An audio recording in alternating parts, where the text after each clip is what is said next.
Et si votre date de naissance n'était pas un hasard? Si ce simple jour, cette coordonnée sur un calendrier, était en réalité la première lettre d'une phrase secrète écrite uniquement pour vous? Vous avez peut-être déjà ressenti cela. L'intuition qu'il existe une logique cachée derrière votre existence. Un fil d'or invisible qui relie vos passions les plus étranges, vos peurs les plus profondes et vos dons les plus singuliers. Ce n'est pas votre imagination. Ce sentiment d'avoir une configuration intérieure, une sorte de plan directeur que vous ne parvenez pas à lire, est l'une des expériences les plus profondes et troublantes de la quête de soi. Vous observez les schémas qui se répètent dans votre vie, vous sentez l'appel d'une mission que vous ne pouvez nommer, et vous vous demandez pourquoi vous êtes ainsi, pourquoi vous réagissez de cette manière. La société vous offre des réponses simples, la génétique, l'éducation, le hasard. Mais au fond de vous, une voix insiste pour dire que l'explication est plus vaste, plus symbolique, plus élégante. Cette voix a raison. Votre sentiment de ne pas tout à fait appartenir à ce monde n'est pas un signe que vous êtes égaré. C'est le signe que vous appartenez à un mythe plus grand. Le grand psychologue et explorateur de l'âme, Carl Jung, a consacré sa vie à déchiffrer ce langage symbolique. Il croyait que nos vies ne sont pas une suite d'accidents, mais le déploiement d'un scénario écrit dans les profondeurs de notre inconscient. Et si, comme le suggère la psychologie jungienne, le mois de notre naissance était l'une des clés de lecture les plus puissantes de ce scénario? S'il était un symbole primordial, une empreinte nous révélant non pas qui nous devons être, mais de quoi nous sommes faits. C'est cette clé fascinante que nous allons utiliser aujourd'hui pour ouvrir une porte sur vous-même. Avez-vous jamais eu l'impression de connaître une histoire sans l'avoir jamais lue, ou de ressentir une émotion si vaste, si ancienne, qu'elle semble ne pas vous appartenir entièrement, comme l'écho d'une mélodie oubliée, chantée par d'innombrables ancêtres? Ce sentiment, cette reconnaissance intuitive de schémas universels est au cœur même de la pensée du grand psychologue Carl Jung. Il postule l'existence d'une dimension de la psyché qui nous dépasse et nous relie tous. L'inconscient collectif. Imaginez-le non pas comme votre sous-sol personnel, rempli de vos souvenirs et de vos peurs, mais comme un océan souterrain infini qui connecte l'humanité entière. C'est un réservoir commun, hérité, non pas de nos expériences, mais de l'expérience humaine, elle-même. Dans cet océan nagent les mémoires primordiales, les instincts fondamentaux, et les prédispositions qui ont façonné nos âmes depuis la nuit des temps. C'est le langage silencieux que nous partageons tous, une cartographie spirituelle de notre espèce. Cette idée, loin de nous diminuer, nous offre une dignité immense. Nos luttes les plus intimes ne sont pas de simples névroses isolées, mais la résonance en nous du grand drame humain. Au sein de cet océan de l'inconscient collectif se trouvent des courants puissants, des structures invisibles, que Jung nommait les archétypes. Ce ne sont pas des images précises ou des idées apprises, mais des potentiels innés, des schémas directeurs universels. Pensez à l'archétype du héros, du sage, de la mère ou du trickster. Aucune culture ne nous les a enseignés, et pourtant, ils structurent nos mythes, nos rêves, nos contes de fées et, plus important encore, nos vies. L'archétype est comme le lit d'une rivière, creusé par le passage de l'eau depuis des millénaires. Le lit de la rivière est universel, mais l'eau qui y coule, votre expérience personnelle, vos émotions, vos choix, est unique. Vous ne choisissez pas l'existence de ces lits de rivière en vous, mais vous pouvez apprendre à naviguer le courant. Vous ressentez en vous l'appel du sage quand vous cherchez la vérité, l'élan du guerrier face à l'adversité, la chaleur de la mer quand vous protégez ce qui est vulnérable. Ce sont les personnages du grand théâtre de votre âme. Il est crucial de comprendre qu'un archétype n'est pas un stéréotype. Il n'est pas une boîte dans laquelle vous seriez enfermé, mais un champ d'énergie dynamique, possédant à la fois une lumière et une ombre. C'est un concept fondamental de la psychologie jungienne. L'archétype du sage, dans sa lumière, est la quête de sagesse et de vérité. Mais dans son ombre, il peut devenir le tyran dogmatique, celui qui croit tout savoir et méprise les autres. L'archétype du héros peut vous pousser à accomplir de grandes choses, mais son ombre, peut vous transformer en une brute arrogante, cherchant la victoire à tout prix. La tension que vous ressentez si souvent en vous, ce conflit intérieur entre vos meilleures intentions et vos pires impulsions, n'est pas un signe que vous êtes brisé. Au contraire, c'est la preuve que ces forces archétypales sont vivantes en vous. Le but de la vie, selon Jung, n'est pas d'éliminer l'ombre, mais de la reconnaître, de dialoguer avec elle, pour l'intégrer et devenir un être complet, unifié.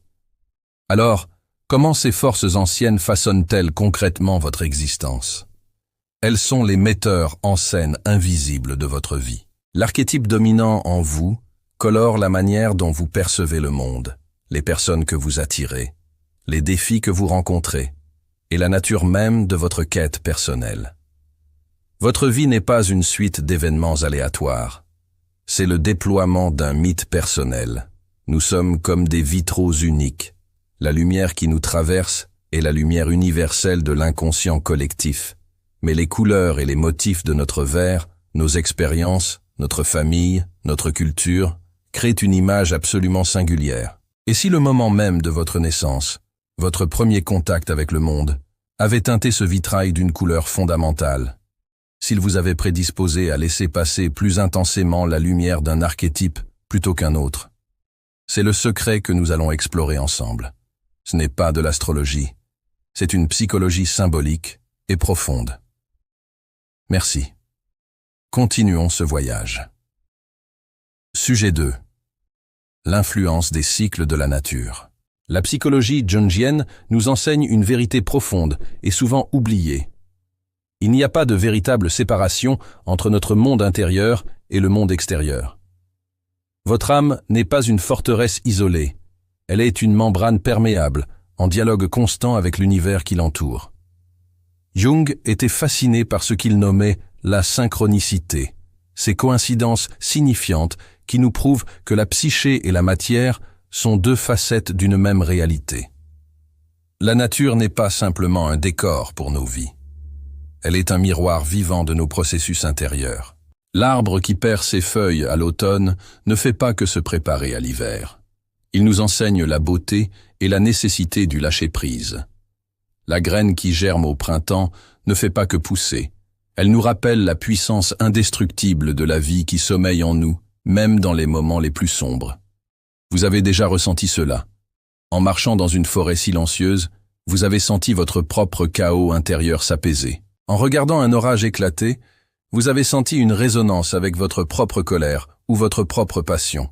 Ce n'est pas une projection, c'est une reconnaissance. C'est votre âme qui reconnaît son propre langage dans le grand poème du monde.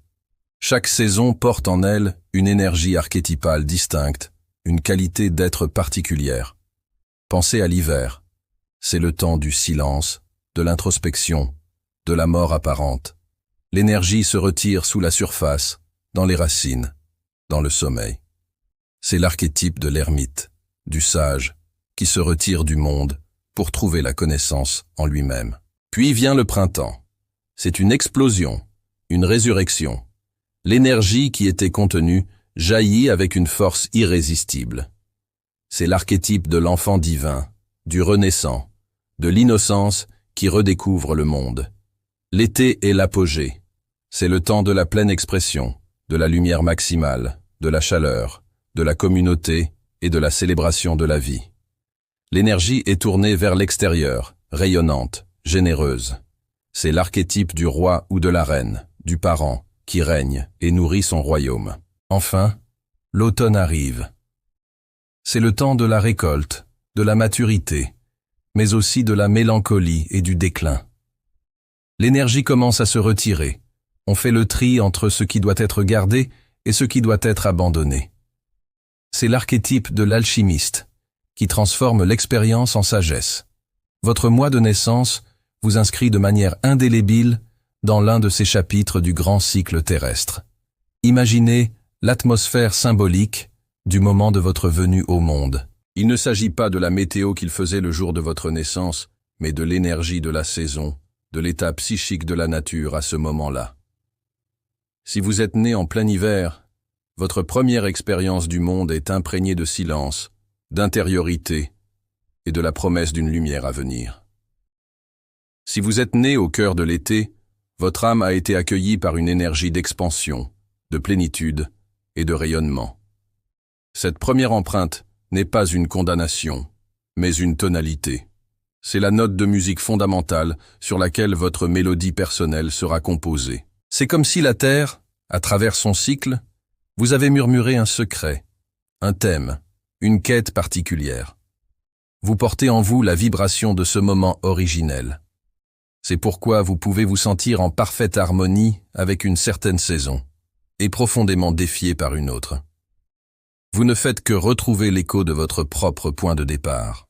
Pour aller plus loin, nous pouvons toucher au concept mystique de l'anima mundi, l'âme du monde, une idée chère aux alchimistes et qui a profondément influencé Jung. Cette vision postule que le monde lui-même est un organisme vivant et doté d'une conscience. Les cycles des saisons ne sont pas de simples mécanismes horlogers, mais la respiration même de cette âme du monde. Venir au monde, c'est prendre sa première inspiration au diapason d'une inspiration ou d'une expiration de la planète. C'est s'accorder, dès le premier instant, à une fréquence vibratoire particulière du grand tout.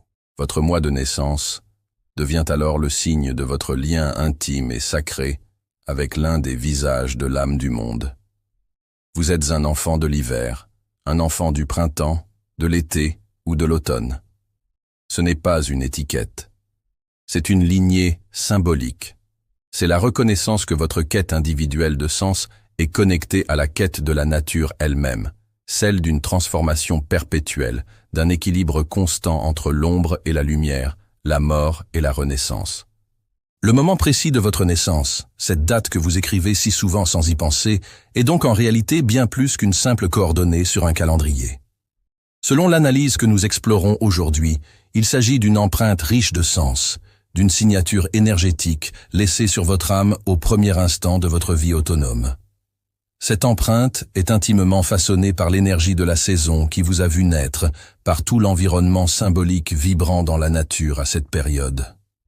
Loin d'être une fatalité qui vous enferme, cette empreinte est une clé. Elle peut révéler des aspects cachés de votre personnalité, donner un sens à des tendances profondes que vous avez toujours ressenties, et surtout, elle peut vous éclairer sur la nature de votre but dans la vie, sur la quête que votre âme est venue accomplir.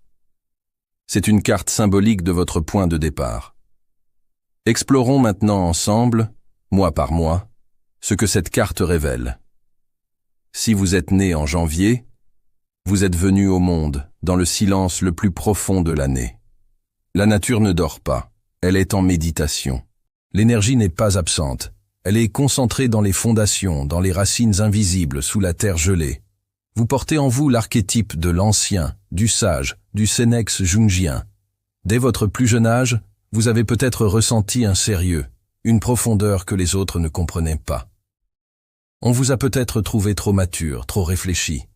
C'est parce que votre âme est née avec la connaissance innée de la structure, de la discipline et de la résilience. Vous êtes ici pour construire des fondations solides, pour voir au-delà des illusions et pour incarner une sagesse patiente. Votre quête est celle de la vérité et de l'intégrité. Votre ombre, cependant, est le piège de la rigidité. Cette force peut devenir une prison, vous rendant froid, cynique ou incapable de vous adapter au changement. Vous pouvez vous isoler dans votre tour d'ivoire de principe. Votre défi est d'apprendre à laisser la chaleur du cœur faire fondre la glace de l'intellect, de vous souvenir que les racines les plus profondes ont besoin de la pluie du printemps pour ne pas mourir. Pour ceux nés en février, l'hiver est encore là, mais une tension nouvelle parcourt le monde. C'est le mois de la foudre dans un ciel d'hiver, de l'idée soudaine qui brise le statu quo. Vous êtes un enfant de la transition, né sous le signe de l'inattendu. Vous portez l'archétype du visionnaire, du révolutionnaire humaniste. Vous avez toujours su que vous voyez le monde différemment. Vous percevez les connexions que personne d'autre ne voit. Vous rêvez de futurs que les autres jugent impossibles. Vous êtes ici pour briser les chaînes, pour remettre en question l'autorité et pour verser l'eau de la nouveauté sur un monde assoiffé.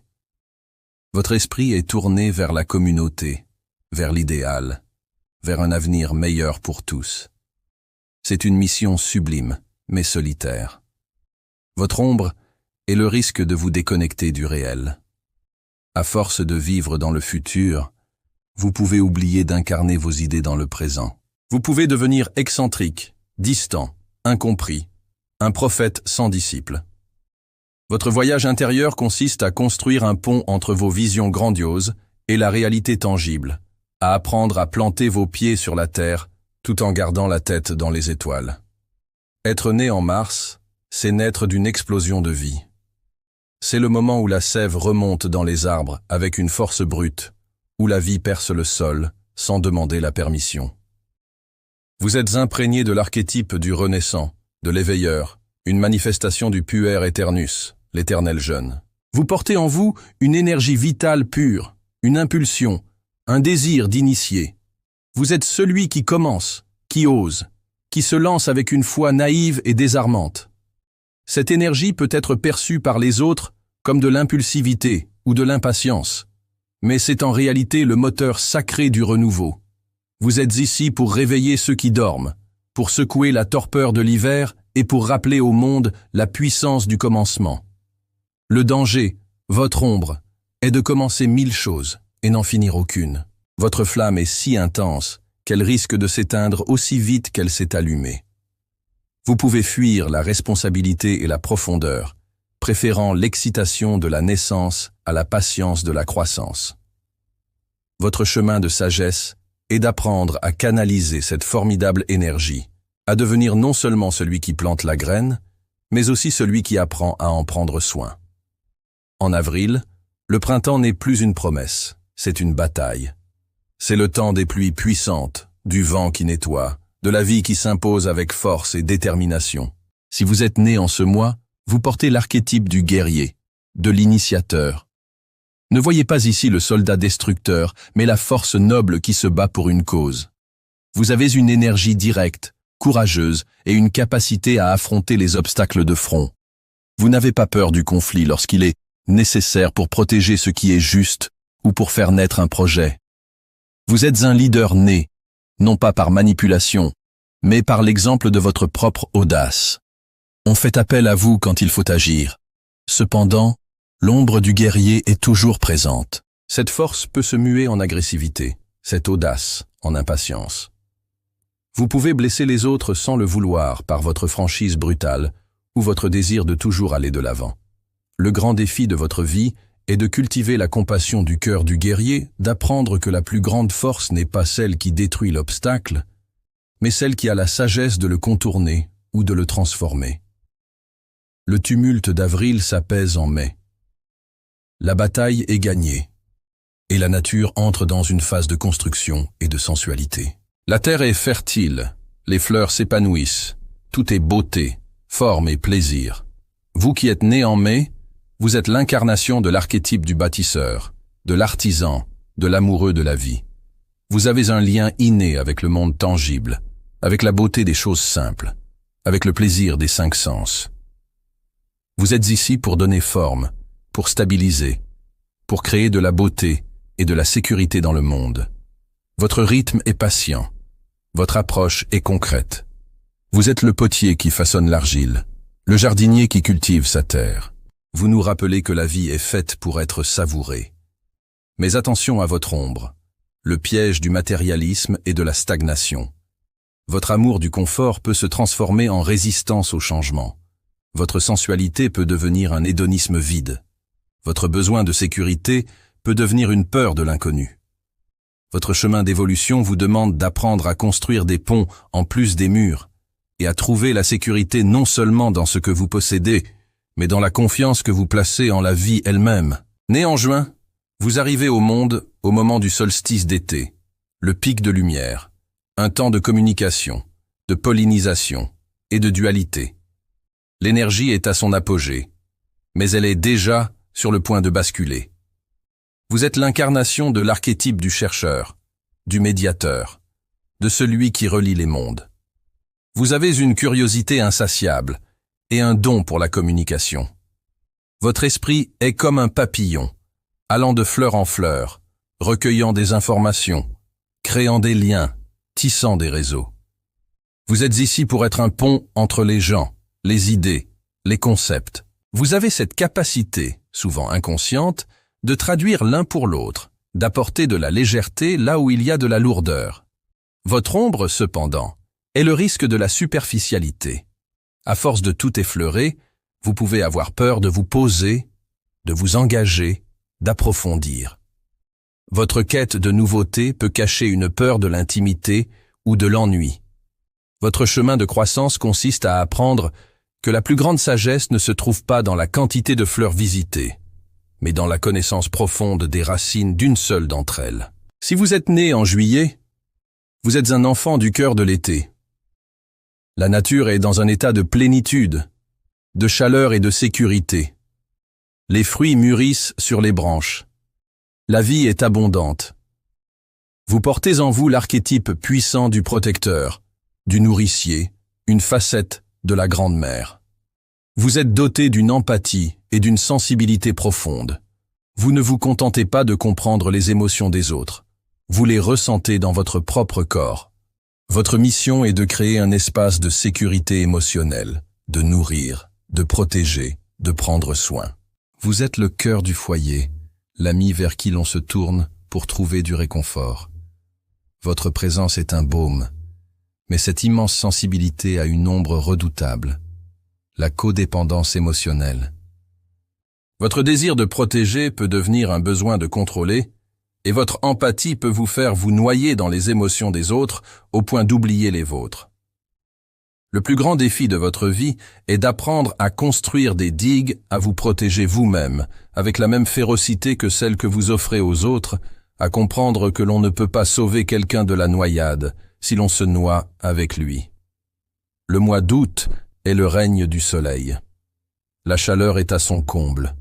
La nature est expansive, confiante, rayonnante. Naître en ce mois, c'est être touché par l'archétype du leader, du souverain, du roi ou de la reine solaire.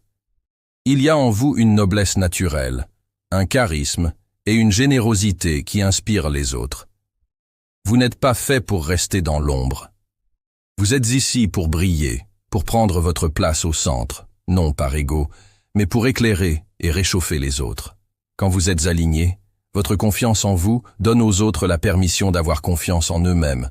Votre joie est contagieuse. Cependant, l'ombre du souverain est l'arrogance et la tyrannie. Le besoin de briller peut devenir un besoin insatiable d'admiration. La confiance peut se muer en orgueil, et la générosité peut devenir un moyen d'asseoir votre pouvoir.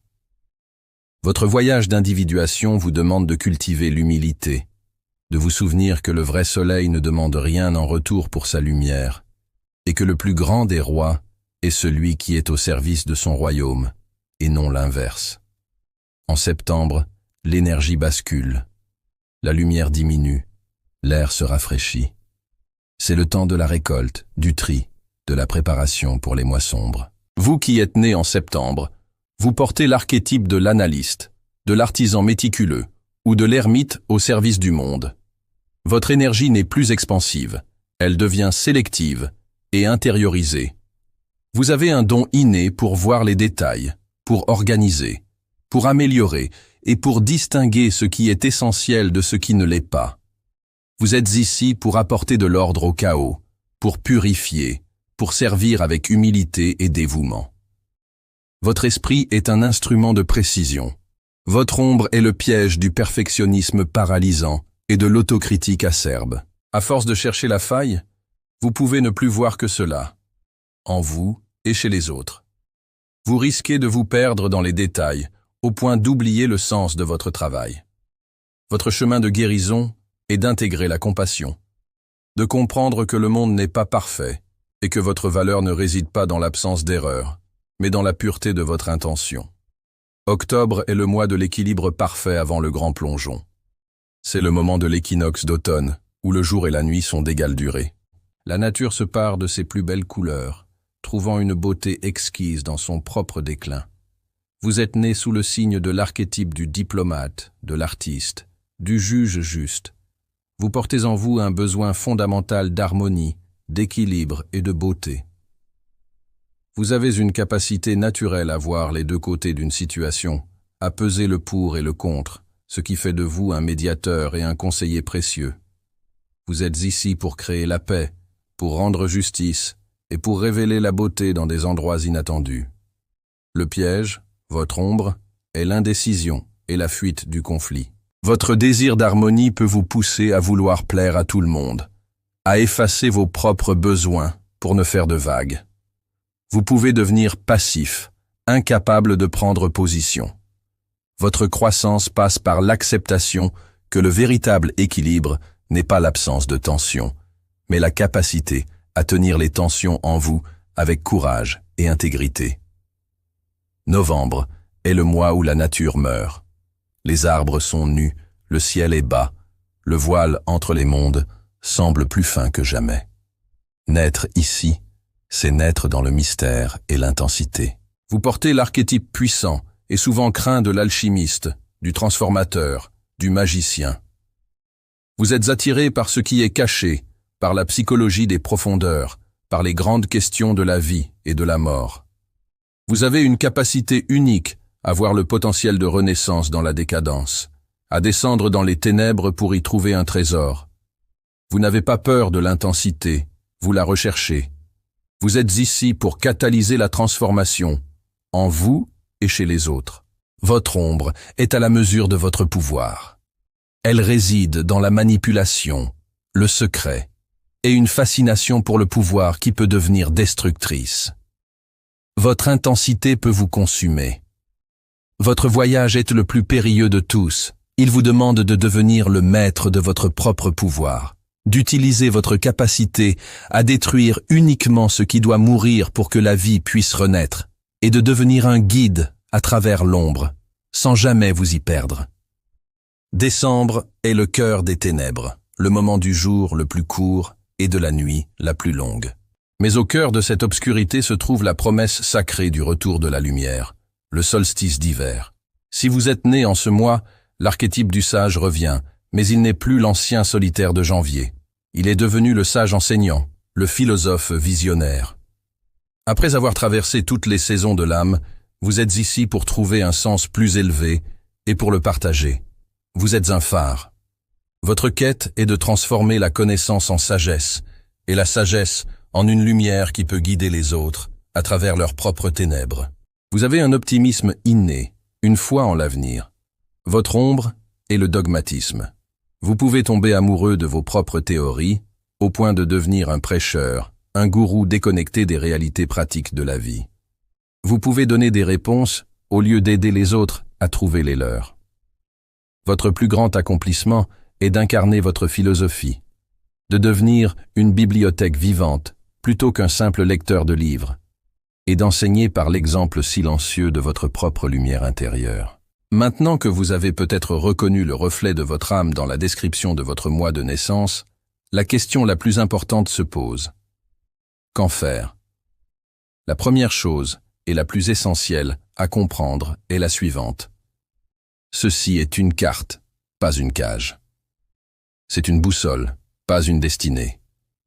L'archétype de votre naissance est votre point de départ, votre couleur fondamentale, l'énergie de votre port d'attache.